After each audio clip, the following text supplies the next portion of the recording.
April the 21st, 1861. In the vast wastes of Central Australia, 3 men and 2 camels move slowly over the sunburnt terrain. One of the men stumbles and falls to his knees. It's no good, Mr. Burke. I'm done. I can't go on. You're not going to give up on us now, Johnny. We're almost there. A few more miles, that's all. Oh, come, lad, on your feet. I'm done, I tell you. Give me a hand with them, Wills. We'll put him on one of the camels. Oh, the camels are done too. Look, I think we should rest. An hour more or less won't make much difference. An hour stretches into 2, and 2 into 3. It is mid-afternoon before they move on. 3 men who have made history by being the first to cross the Australian continent from Melbourne to the Gulf of Carpentaria. Their leader is Robert O'Hara Burke. The others are John King and William John Wills.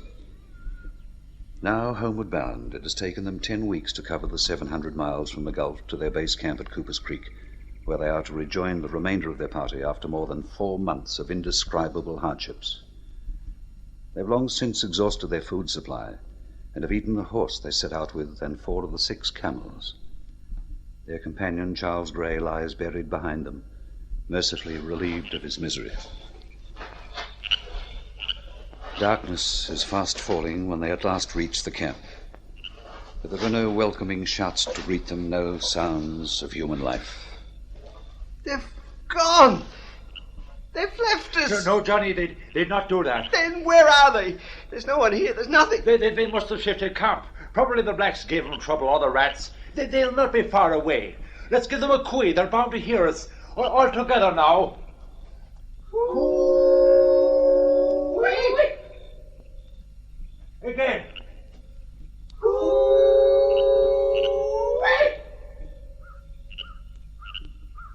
The only answer was the cawing of a crow and the flapping of the wings above their heads. They can't have gone. Damn their souls, they wouldn't leave us high and dry. Brah! Right! Where are you, you scabby rogues? Mr. Burke! Over there. Look! Carved on the tree. Burke's gaze followed Wills's pointing finger to the base of a tall gum tree, carved in the bark of which were the letters D-I-G.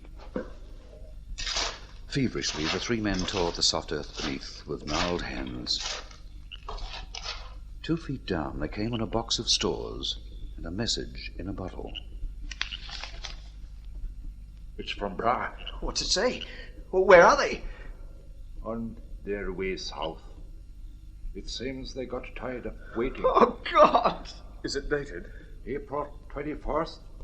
But that's today. Today's April the 21st. They must have pulled out this morning, less than 12 hours ago. We've got to go after them. They can't have gone too far in a day. Brass says here they have 6 camels and 12 horses in good working condition. They'd have put 20 miles between us now, probably more. Might as well be 1,000. We'd never catch them. Well, what are we going to do then? They've left food. It'll keep us going for a while.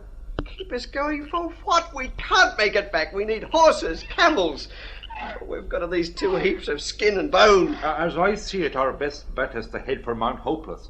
There's a cattle station there. It's only 150 miles. Across the desert? We wouldn't get halfway. Our only hope's to go after Brah. I think he's right, Mr. Burke. We're in no shape to tackle a desert. It's your decision, of course, but I'll abide by whatever you say. It is my decision, Mr. Wills, and I've made it. We'll rest up tomorrow and start for Mount Hopeless the following day.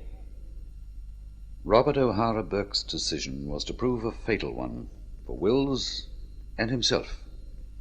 Had they followed Brah, or even remained at the base camp, their lives would have been spared, for, ironically, Brah was to return there only days later with other members of the party.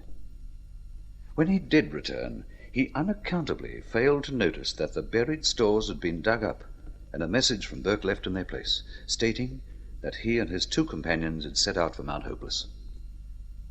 They weren't destined to get far in their weakened conditions. The 2 camels soon perished, and Wills fell by the way.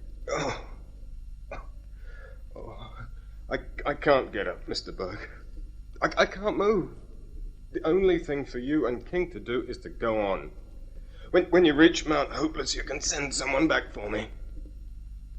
At first, Burke refused even to consider such a course, But Wills finally persuaded his leader that there was no alternative. And so Burke and King pressed on, leaving Wills as comfortable as they could, with food and water to sustain him. 2 days later, it was Burke's turn to drop in his tracks. King sat with him as he lay dying. Do this for me, Johnny.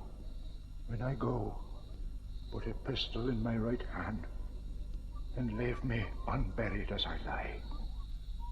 Minutes after making the request, Robert O'Hara Burke was dead. Having met his leader's last wish, King retraced his steps to where they'd left Wills, to find him dead also. A rescue party from Melbourne came on John King 3 months later, living with a tribe of friendly natives, and from him the world learnt of the tragic fate of Burke and Wills.